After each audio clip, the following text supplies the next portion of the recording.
ओम नमः शिवाय। आप सभी को सावन के इस महीने की पवित्र महीने की हार्दिक शुभकामनाएं। मैं निधि शिमाली आपके अपने इस YouTube चैनल में आप सभी का स्वागत करती हूं। सावन का महीना महादेव को समर्पित है। इस पवित्र महीने में भगवान शिव की पूजा आराधना में भक्तजन लीन रहते हैं। कहा जाता है सावन के महीने के हर एक सोमवार को भगवान शिव की पूजा आराधना से जीवन में सुख सौभाग्य समृद्धि समस्त कष्टों का नाश होता है, साथ ही व्यक्ति की मनोकामनाएं भी पूरी होती है। कहा जाता है सावन का महीना शिव को अत्यंत प्रिय है। सावन के मास की शुरुआत कृष्ण पक्ष की प्रतिपदा तिथि से हो जाती है। इस बार सावन का महीना करीब 2 महीने रहने वाला है। इस बार सावन में 8 सोमवार पड़ने वाले हैं, यानी इस बार भक्तों पर भगवान शिव की उपासना के लिए कुल 58 दिन मिलने वाले हैं, 58 दिन मिलने वाले हैं। कहा जाता है ये शुभ संयोग 19 साल बाद आया है। अब वो कैसे आ रहा है कि इस वर्ष 8 सावन सोमवार रहेंगे।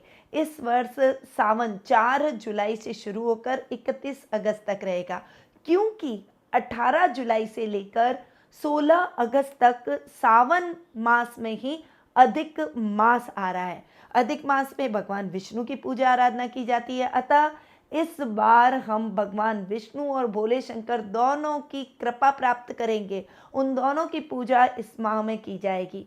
वर्ष 2023 में अधिक मास 18 जुलाई से लेकर 16 अगस्त तक चलने वाला है। इस साल में सावन 4 जुलाई से लेकर 17 जुलाई तक रहेगा।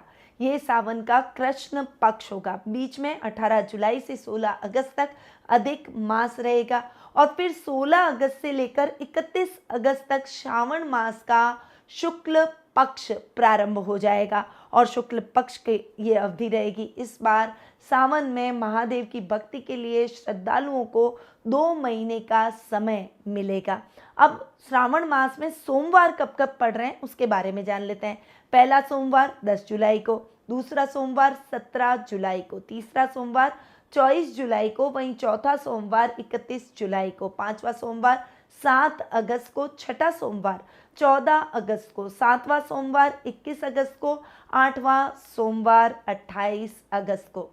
सावन के 2023 की पूजा का विशेष महत्व है, क्योंकि माँ पार्वती ने कठोर व्रत और उपवास करके भगवान भोले शंकर को सावन मास में ही पति रूप में प्राप्त किया था। इसके साथ ही भगवान विष्णु, ब्रह्मा, इंद्र और भगवान शिव के गण श्रावण मास में पृथ्वी पर आते हैं और वे अलग अलग रूपों में भगवान शिव की पूजा आराधना करते हैं। श्रावण मास में भगवान शिव की पूजा अर्चना करने से हमारे समस्त दुखों का नाश होता है और साधक को सभी प्रकार की मनवांछित वर की प्राप्ति होती है। श्रावण का सोमवार क्यों विशेष है? देखिए, पूरा श्रावण मास ही विशेष है, क्योंकि माँ पार्वती ने कठोर तपस्या कर इसी मास में भगवान शिव को पति रूप में प्राप्त किया था। चूंकि सोमवार का दिन भगवान शिव और माँ पार्वती का दिन है, इसीलिए श्रावण के सोमवार का अपना विशेष महत्व रहता है। जो भक्तजन पूरे श्रावण मास में व्रत नहीं रख सकते, वे श्रावण के सोमवार का व्रत जरूर करते हैं और श्रावण के सोमवार के व्रत करने से अनन्य फल की प्राप्ति होती है। अब श्रावण के सोमवार का व्रत कैसे किया जाए? तो श्रावण मास में जो भी सोमवार पड़े उस दिन साधक को सूर्योदय से पहले उठकर अपने तन मन को पवित्र कर लेना है। भगवान शिव के व्रत का संकल्प लेना चाहिए। इसके बाद में सबसे पहले गणपति पूजा, क्योंकि कोई भी कार्य करने से पहले गणेश जी को याद किया जाता है, प्रथम पूज्य है। उसके बाद भगवान शिव के मूर्ति या फिर शिवलिंग को गंगा जल से पवित्र कर लें। उसके बाद गाय का दूध और गंगा जल अर्पित भगवान शिव के शिवलिंग पर करना चाहिए और रुद्राभिषेक के द्वारा भगवान शिव को प्रसन्न करना चाहिए। महादेव को मनाने के लिए शिव की पूजा प्रदोष काल में करनी चाहिए। इनकी प्रिय चीजें रुद्राक्ष, बेलपत्र, समीपत्र, धतूरा, भांग आदि आपको सोमवार के दिन जरूर चढ़ानी चाहिए। सोमवार के व्रत वाले दिन भगवान शिव के मंत्रों का अधिक से अधिक जाप करना चाहिए। यदि संभव हो तो विधि विधान से भगवान शिव के रुद्राष्टक, भगवान शिव के नामों का जाप आप कर सकते हैं। ओम नमः शिवाय का पंचाक्षरी मंत्र का जाप कर सकते हैं। वहीं महामृत्युंजय मंत्र का भी आप जाप कर सकते हैं और रुद्राभिषेक तो है ही। तो आप भगवान शिव की किसी भी प्रकार से पूजा करें पूरे भक्ति भाव से, और इस विधि से आपको सोमवार का व्रत जरूर करना चाहिए। अब इस साल सावन मास में कई प्रकार के त्योहार भी मनाए जाएंगे, जो कि इस बार बहुत ही विशेष रहने वाले हैं, क्योंकि ये सभी त्योहार सावन महीने में आ रहे हैं तो वैसे भी विशेष हैं। तो 3 जुलाई को गुरु पूर्णिमा, 7 जुलाई को नाग पंचमी। नाग पंचमी के दिन काल सर्प दोष निवारण पूजन किया जा सकता है। ये ध्यान रखिएगा कि नाग पंचमी के दिन आप काल सर्प दोष निवारण की पूजा करवा सकते हैं। ये ज़्यादा महत्व की और फलदायक रहती है। 13 जुलाई को कामदा एकादशी का व्रत किया जाएगा। 17 जुलाई को हरियाली अमावस्या, जिसे हम सोमवती अमावस्या के रूप में भी जानते हैं, इस दिन भी काल सर्प और पितृ दोष निवारण पूजा की जा सकती है। 30 अगस्त को रक्षाबंधन का पर्व बड़ी ही धूमधाम से मनाया जाएगा। तो ये कुछ विशेष व्रत और त्योहार है जो कि सावन मास को और भी अधिक विशेष बना रहे हैं।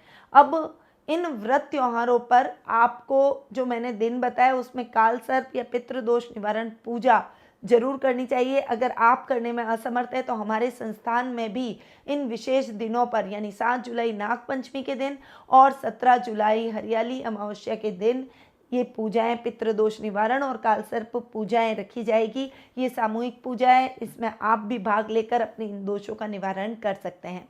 अब बढ़ते हैं आगे और जान लेते हैं कि शिव की पूजा में क्या चीज़ों का उपयोग आपको नहीं करना चाहिए। तो सभी धार्मिक कार्यों में हल्दी बहुत ही पवित्र और महत्वपूर्ण मानी गई है, लेकिन भगवान शंकर की पूजा में हल्दी नहीं चढ़ाई जाती है। हल्दी का इस्तेमाल सौंदर्य प्रसाधन में किया जाता है, इसीलिए शास्त्रों अनुसार भगवान शिव के पुरुषत्व का प्रतीक माना गया है, इसलिए महादेव को हल्दी नहीं चढ़ाई जाती है। भोलेनाथ को लाल रंग के फूल, केतकी के फूल और केवड़े के फूल नहीं चढ़ाने चाहिए। शास्त्रों के अनुसार भगवान शिव की पूजा में कुमकुम और रोली का इस्तेमाल नहीं होता, इसलिए वो नहीं चढ़ाई जाती। भगवान विष्णु को शंख बहुत प्रिय है, लेकिन भगवान शिव की पूजा में शंख का इस्तेमाल नहीं किया जाता। भगवान शिव ने शंखचूड़ नामक असुर का वध किया था, इसीलिए उनकी पूजा में शंख का उपयोग वर्जित है। तुलसी का पत्ता भी भगवान शिव को चढ़ाना अशुभ माना जाता है। इसके पीछे एक पौराणिक कथा है जिसमें कहा जाता है कि असुर राज जलंधर की पत्नी वृंदा तुलसी का पौधा बन गई थी और भगवान शिव ने जलंधर का वध किया था, इसलिए वृंदा ने भगवान शिव की पूजा में तुलसी के पौधों का प्रयोग न करने की बात कही है। तो ये हैं कुछ ऐसी चीज़ें जो कि भगवान की शिव पूजा में, भगवान शिव की पूजा में नहीं रखी जाती है। अब भगवान शिव के इस पावन महीने यानी श्रावण मास के महीने में आपको क्या विशेष उपाय करने चाहिए उसके बारे में भी जान लेते हैं। तो धन लाभ के लिए सावन के महीने में रोजाना 1 मुट्ठी चावल भगवान शिव को जरूर चढ़ाएं। इस बात का ध्यान रखें कि कोई भी चावल टूटे हुए नहीं होने चाहिए, यानी अखंडित चावल आपको चढ़ाने चाहिए। इससे भगवान शिव की कृपा के साथ माँ लक्ष्मी का आशीर्वाद भी प्राप्त होगा। वैवाहिक जीवन में किसी भी तरह की समस्या से अगर परेशान है तो सावन मास में पति पत्नी एक साथ मिलकर भगवान शिव को पंचामृत से अभिषेक करें, इससे वैवाहिक जीवन में आ रही परेशानियां समाप्त हो जाएगी। श्रावण मास में रोज शिवलिंग पर बेलपत्र जरूर चढ़ाएं। इस बात का ध्यान रखें कि कोई भी बेलपत्र कटा फटा ना हो। श्रावण मास के हर सोमवार को चावल और गाय के दूध से बनी खीर भगवान शिव को अर्पित करनी चाहिए, इससे मानसिक तनाव दूर होता है और भगवान शिव को बेलपत्र चढ़ाने से धन लाभ के योग बनते हैं। यदि लंबे समय से किसी बीमारी से पीड़ित हैं तो श्रावण मास में रोज गाय के कच्चे दूध में काले तिल डालकर भगवान शिव का अभिषेक करें। ऐसा करने से बीमारी जल्द ही ठीक हो जाएगी और रोगी को स्वास्थ्य लाभ प्राप्त होगा। तो ये उपाय आप श्रावण मास में कर सकते हैं। तो ये है श्रावण का पवित्र महीना जो कि है भोले शंकर का महीना। यदि आपको ये जानकारी अच्छी लगी हो तो मेरे चैनल को लाइक, सब्सक्राइब और शेयर करना ना भूलें और ऐसी ही जानकारियों के लिए आप मेरे साथ बने रहिए। ओम नमः शिवाय।